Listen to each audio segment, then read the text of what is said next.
ये राजनीति है, ये हकों की राजनीति है। ये हक जो है मांगने से नहीं मिलते, छीनने पड़ेंगे। तो 2 बार मांगे नहीं मिले, अब छीनने को तैयार है, छीन के रहेंगे।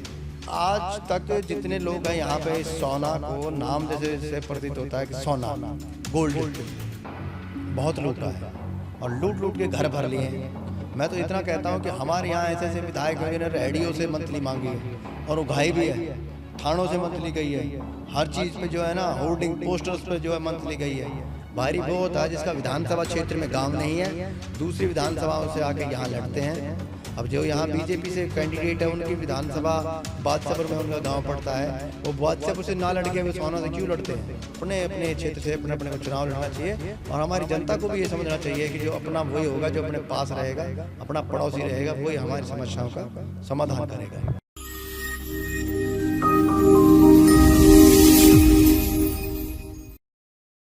इस बार हरियाणा का चुनाव काफी दिलचस्प है। दिलचस्प इसलिए है कि बड़ी बड़ी राजनीतिक पार्टियों के जो नेता हैं वो बागी हो गए हैं और बागी होकर वो इस बार सबका खेल बिगाड़ने वाले हैं। गुरुग्राम जिले में भी चारों विधानसभाओं में कुछ इसी तरह के हालात बन गए हैं।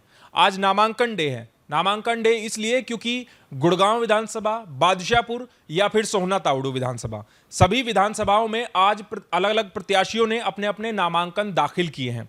हमने गुड़गांव और बादशाहपुर की तस्वीरें आप लोगों को दिखाई। अब आपको सोहना और तावड़ू की तस्वीरें हम दिखाते हैं, जहां से बीजेपी के बागी उम्मीदवार सुंदर भड़ाना ने आज बीजेपी और कांग्रेस के खिलाफ यहां से चुनावी बिगुल फूंक दिया है।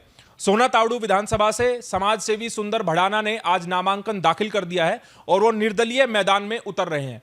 इस बार सोहना तावड़ू में भी चुनाव काफी दिलचस्प होने वाला है और यहां का माहौल इसलिए बदल रहा है क्योंकि सोहना तावड़ू विधानसभा पर हर बार लगभग बाहरी कैंडिडेट को यहां से जीत मिलती है और बड़ी बड़ी पार्टियां यहां से हमेशा इस विधानसभा से बाहर रहने वाले लोगों को कैंडिडेट बनाती है। इस बार सोहना तावड़ू विधानसभा में एक आवाज उठी कि इस बार बाहरी उम्मीदवार का विरोध किया जाएगा। बीजेपी ने अपने उम्मीदवार का नाम का ऐलान कर दिया है। साल 2014 में विधायक बने तेजपाल तंवर को उन्होंने उम्मीदवार बनाया, लेकिन वो खुद इस विधानसभा से नहीं आते हैं, बल्कि उनका गांव बादशाहपुर विधानसभा में आता है। इसलिए इस बार ये आवाज और बुलंद हो गई है। कई बार यहां पर पंचायत की गई और कई बार ये मांग की गई कि सोहना तावड़ू विधानसभा पर इस बार बाहरी उम्मीदवार नहीं चलेगा। ये नामांकन के बाद की कुछ तस्वीरें हैं जब रोड शो करते हुए सुंदर भड़ाना अपने काफिले के साथ सोहना एसडीएम ऑफिस से और अपने भोंडसी ऑफिस पर आए। ये सैकड़ों हजारों की संख्या में उनके समर्थक उनके साथ मौजूद रहे। राघव वाटिका में पहले एक जनसभा की गई और उस जनसभा को संबोधित करते हुए सुंदर भड़ाना ने साफ कर दिया कि इस बार सोहना तावड़ू से बाहरी को कतई जीतने नहीं दिया जाएगा और सोहना तावड़ू को उसका हक मिलना चाहिए। खास बातचीत के लिए हमारे साथ खुद निर्दलीय उम्मीदवार जिन्होंने आज नामांकन भरा है सोहना तावड़ू विधानसभा से, सुंदर भड़ाना है। आइए उनसे जानते हैं कि आखिरकार वो बागी क्यों हो गए।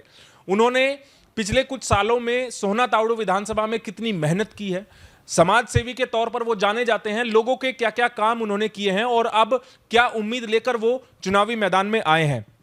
सुंदर भड़ाना जी, सबसे पहले तो आपको शुभकामनाएं और हमारी तरफ से आपको हार्दिक बधाई कि आप चुनाव लड़ रहे हैं और हम तो उम्मीद करते हैं कि आपकी जो इच्छा है वो ज़रूर पूरी हो। जी जी, नमस्कार, आपका बहुत बहुत धन्यवाद। और ये मैं अपनी इच्छा इसे नहीं कहूँगा, ये पब्लिक की इच्छा है और मैं चाहता हूं कि भगवान पब्लिक की इच्छा को पूरा करे।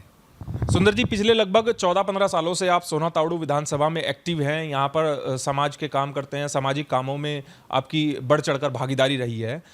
आपने टिकट मांगी, साल 2014 से टिकट मांगते आ रहे हैं, ना आपको 14 में टिकट मिली, ना 19 में टिकट मिली। अब 24 में भी जब आपने डिमांड की कि बीजेपी आपको सोहना तावड़ू विधानसभा से अपना उम्मीदवार घोषित करे, लेकिन आपकी वो इच्छाएं पूरी नहीं हुई, तो 2 योजना छोड़कर अब तीसरी योजना में आखिरकार ऐसी क्या परिस्थितियां बन गई कि आपको अब बीजेपी का बागी बनना पड़ा है और अब बीजेपी उम्मीदवार के खिलाफ ही आप चुनावी मैदान में हैं?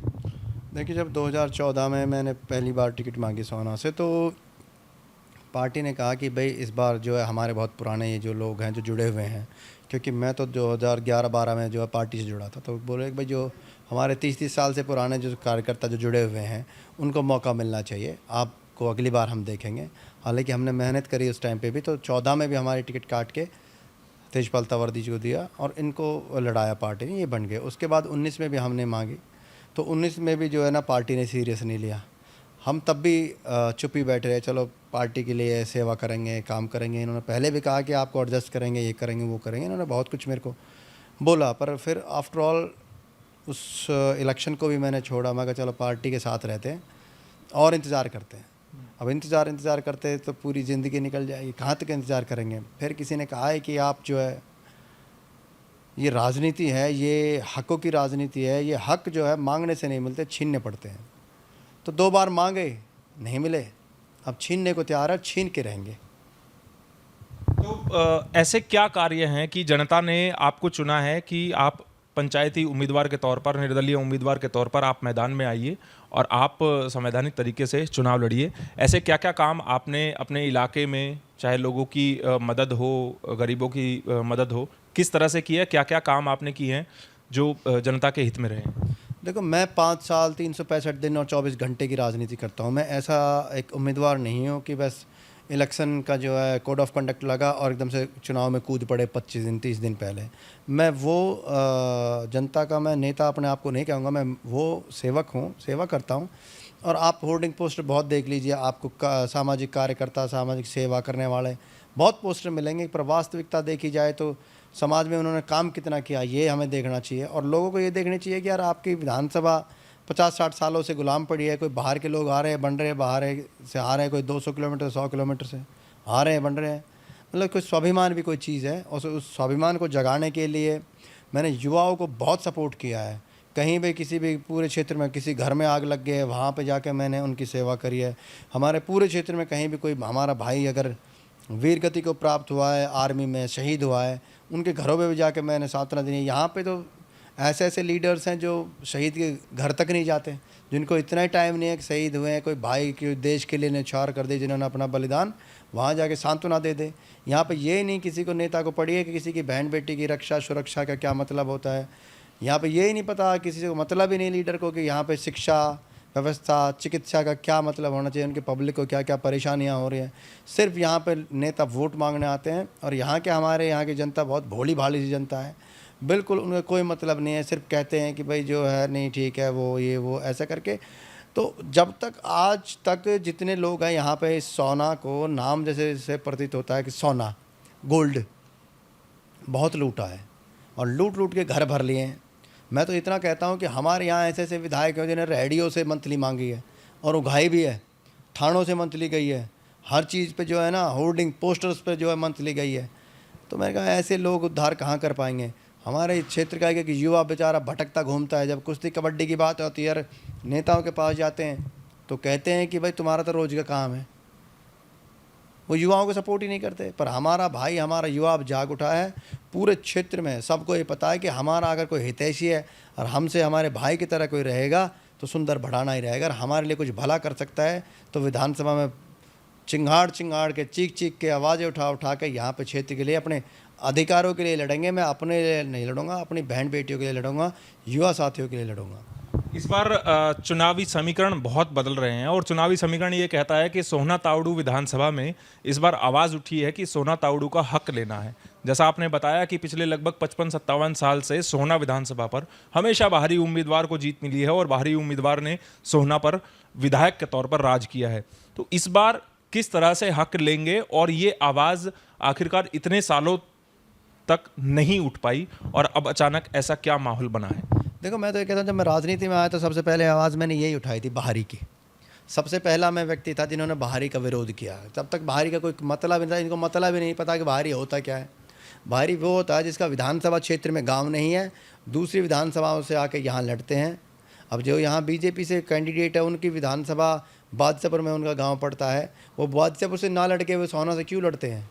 अगर मैं आपसे कहूँ कि हमारे आस पड़ोस में कोई गाँव है और जैसे मेरा गाँव नया गाँव है और मैं जाके रिठौद से सरपंच के इलेक्शन लड़ने लगूं, या दूसरे मेरा वार्ड नंबर यहाँ 19 है और मैं 20 नंबर वार्ड से जिला परिषद का चुनाव लड़ने लगूं, तो ये तो कोई जो है मतलब नहीं हुआ। अपने अपने क्षेत्र से अपने अपने को चुनाव लड़ना चाहिए और हमारी जनता को भी ये समझना चाहिए कि जो अपना वही होगा, जो अपने पास रहेगा, अपना पड़ोसी रहेगा, वही हमारी समस्याओं का समाधान करेगा। इस बार काफ़ी पंचायतें भी हुई हैं इस मुद्दे को लेकर कि इस बार सोहना तावड़ू विधानसभा से बाहरी उम्मीदवार का विरोध होना है। तो ऐसी पंचायतों में क्या कुछ निकल कर आया है? जनता का क्या मूड है इस बार? देखो पंचायत हमारे यहाँ पलवल रोड पे एक धर्मशाला है हमारे, वहाँ पे हम सब लोग जो है इकट्ठे हुए, हज़ारों लोग उस पंचायत में थे। वहाँ पे यही निर्णय हुआ कि भाई बाहरी लोगों को हम बिल्कुल सपोर्ट नहीं करेंगे, बिल्कुल इनका स्वागत नहीं करेंगे, बिल्कुल उनको वोट सपोर्ट नहीं देंगे। और जो भी बाहरी आएगा, किसी भी चाहे पार्टी से आए वो, चाहे वो नेशनल पार्टी से आए, चाहे वो स्टेट की पार्टी से आए, हम उनको बिल्कुल सपोर्ट नहीं करेंगे, ना उनको वोट देंगे। और मैं तो कहता हूँ ये धन्यवाद करता हूँ जनता का कि उन्होंने इस बात को समझा।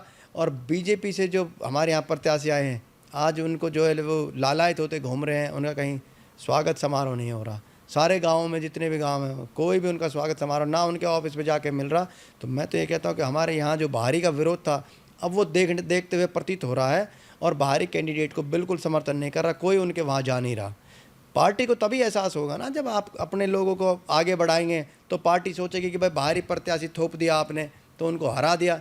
और मैं तो कह रहा हूँ ऐसा जनता इनको सबक सिखाए दोनों पार्टियों को कि जो ये बाहरी प्रत्याशी उतारे कि इनकी जमानत जब्त हो, आगे से ये जो है ना, जो हमारे अपने प्रत्याशी हैं, जो हमारे अपने क्षेत्र के हैं। मैं तो ये कहता था 150 गाँव आते हैं पूरे हल्का में, 2,90,000 वोट है। क्या एक भी व्यक्ति इनको ऐसा नहीं मिला कि जो यहाँ से प्रत्याशी बना सके? ऐसा क्या इनकी जो मजबूरियाँ पड़ गई बीजेपी की कि इनको बाहर से आके यहाँ व्यक्ति लड़ाना पड़ रहा है? यहाँ तो बहुत प्रत्याशी थे, मैंने हज़ारों साइकिलें बांटी है बहन बेटियों के लिए, बसें चलाए हुए हैं, युवा साथियों के ट्रैक शूट बांटे, कुश्ती, कबड्डी, कोई भी गेम हो, मैंने सरकार से कुछ मांगा ही नहीं आज तक। जो भी किया है अपने एंड से किया है। तो क्या लगता है आपको कि सोहना तावड़ू विधानसभा पर जो बीजेपी के बागी हैं वो बीजेपी और कांग्रेस का गेम बिगाड़ेंगे, उनको जीत हार का कुछ समीकरण बनाएंगे, बिगाड़ेंगे, या फिर केवल जो आप नारा देते आए हैं कि इस बार बाहरी नहीं, इस बार यहाँ के हक की लड़ाई होगी? तो कितने आश्वस्त आप अपनी चुनावी कैंपेन को लेकर और अपनी जीत को लेकर हैं? देखो, हम जो निर्दलीय है, हम किसी का गेम नहीं बिगाड़ रहे, बल्कि ये बाहरी प्रत्याशी आके ये हमारा गेम बिगाड़ने का प्रयत्न कर रहे हैं। पर मुझे पता है कि ये इनका प्रयास जो है इसमें विफल होंगे। हम किसी का गेम नहीं बिगाड़ रहे, हम तो अपनी जनता की सेवा के लिए लड़ रहे हैं, अपने युवाओं के लिए लड़ रहे हैं, अपनी बहन बेटियों के हक के लिए लड़ रहे हैं, उनकी रक्षा और सुरक्षा के लिए लड़ रहे हैं, अपनी कानून व्यवस्था अच्छी करने के लिए लड़ रहे हैं, अपनी सेवा सुरक्षा और शिक्षा के लिए लड़ रहे हैं। हमारी यहाँ बहन बेटी कोई पढ़ेगी तो आगे बढ़ेंगे, हमारे यहाँ का युवा बढ़ेगा, आगे बढ़ेगा, पढ़ेगा, खूब आगे आगे चलेगा और साथ सहयोग कर रहा है। हम किसी का खेल नहीं बिगाड़ रहे, ना कांग्रेस का ना बीजेपी का। हम अपना खेल बना रहे हैं, अपनी जनता का खेल बना रहे हैं। यही है। क्या रोड मैप बनाया है? अगर जनता ने आशीर्वाद दे दिया, जो आवाज़ उठी है, अगर उसी आवाज़ पर आपको वोट भी पड़ गए और जनता का आशीर्वाद मिलकर आप विधायक की कुर्सी पर बैठ भी गए, तो रोड मैप क्या बनाया है? विधायक बनते ही क्या काम आप करेंगे, या इलाके में क्या काम ऐसे नहीं हुए जो होने चाहिए थे और उसको आप संपन्न कराएंगे? देखो, हमारे यहाँ पे 2009 में एक प्रत्याशी कांग्रेस से जीते थे, चौधरी धर्मवीर, जो भाजपा में सांसद हैं भिवानी से। लोग उनके उदाहरण देते हैं कि वो बहुत अच्छे काम करके गए, ना उन्होंने उनकी कहीं बुराइयां हैं। तो वास्तव में मुझे लगता है कि 2009 के बाद यहाँ पे कोई कैंडिडेट बीजेपी से, जो भी दोनों प्रत्याशी थे, जो भी यहाँ पे विधायक बने, दोनों की खिलाफतें बहुत ज़्यादा थी। और जो हमारे आज प्रत्याशी बने हैं 2024 के भाजपा के, 2014 में भी यही थे। तो अगर इतने ही अच्छे थे तो 2019 में भाजपा ने इनकी टिकट क्यों काटी? भाजपा को अपनी गलती का एहसास हुआ। पर कहीं ना कहीं से सबका आजकल जो है ना, ऊपर से नीचे तक पैरेलल ग्रुप बने हुए हैं, पैसे चलते हैं सारा, तो उन्हीं की वजह से टिकट विकेट जो भी कुछ हुआ होगा, मेरे हिसाब से मुझे ऐसा लगता है। और अगर जब सर्वे हुआ था भाजपा का, तो उसमें 62% मेरा आया था और 23% ये जो प्रेजेंट में जिनको टिकट मिले इनका आया था। भाजपा की ऐसी क्या मजबूरियाँ पड़ गई जो 62% वाले को टिकट नहीं दे के, और 38 साल के युवा को टिकट ना दे के, और 75 साल के एक बुजुर्ग व्यक्ति को टिकट दी, और जो 23% में जिनका सर्वे रिपोर्ट आया हो। 4 सर्वे भाजपा ने कराए, चारों सर्वे में हमारा सबसे टॉप आया। हम तो ये कहते हैं कि हमारा 62 का आधा 31 भी किसी का नहीं आया। और लोग भी सभी जानते हैं कि हाँ भाई, सुंदर भड़ाना ने सबसे ज़्यादा मेहनत करी है, और फिर भी इन्होंने जो है टिकट काटी है, तो उनका खामियाजा इनको भुगतना पड़ेगा। और आने वाले 5 तारीख को जनता इनको इनका जवाब देगी, और 8 तारीख को जब रिजल्ट खुलेंगे, इनके डिब्बे खाली मिलेंगे आपको, इनको वोट नहीं मिलेगी। यहाँ की जनता जाग चुकी है, युवा साथी एक एक यहाँ पे खड़ा है। इस ऑफिस पे आज आप इस कार्यालय पे देखना, इतनी भीड़ लगी हुई है, ना मैं किसी को बुला रहा, सभी लोगों को पता है, सभी युवा साथियों को पता है कि सुंदर भड़ाना का कार्यालय हमारा अपना कार्यालय है। बिना बुलाए यहाँ पे भाजपा के जो प्रत्याशी हैं उनसे भी डबल यहाँ पे भीड़ है आज। तो ये सब प्यार है सब लोगों का, मेरी माताओं का, बहनों का, हमारे बुजुर्गों का, पंच पटेलों का, और खासकर युवा साथियों का इतना प्यार और स्नेह है। आज भी जो है हमने रोड शो किया था, तो उसमें रोड शो में भी हज़ारों की संख्या में गाड़ियाँ थी, पूरा सोना ब्लॉक हो गया। तो मैं तो धन्यवाद करता हूँ ऐसे भगत सिंह की सोच के युवाओं को जो बाहर आकर निकले हैं और बिना बुलाए कार्यालय पे आके समर्थन दे रहे हैं यहाँ पे। हमसे बात करने के लिए आपका बहुत बहुत धन्यवाद। तो निर्दलीय उम्मीदवार है सोहना तावड़ू विधानसभा से, जिन्होंने साफ कर दिया है कि 57 साल की सोहना तावड़ू की जो गुलामी है उसको इस बार तोड़कर रहेंगे, और जो आवाज उठी है कि सोहना तावड़ू विधानसभा पर इस बार बाहरी उम्मीदवार को घुसने नहीं देंगे। देखना होगा जब 5 तारीख को वोटिंग होगी तो सोहना तावड़ू की जनता आखिरकार किसे चुनती है। इस खबर के बारे में आप हमें अपनी राय कमेंट करके जरूर दीजिएगा। साथ ही साथ आप इस वीडियो को ज्यादा से ज्यादा शेयर कीजिएगा ताकि सभी लोगों तक सही जानकारी सही समय पर पहुंच पाए। मेरे सहयोगी मोनू के साथ मैं सुनील यादव, गुरुग्राम न्यूज।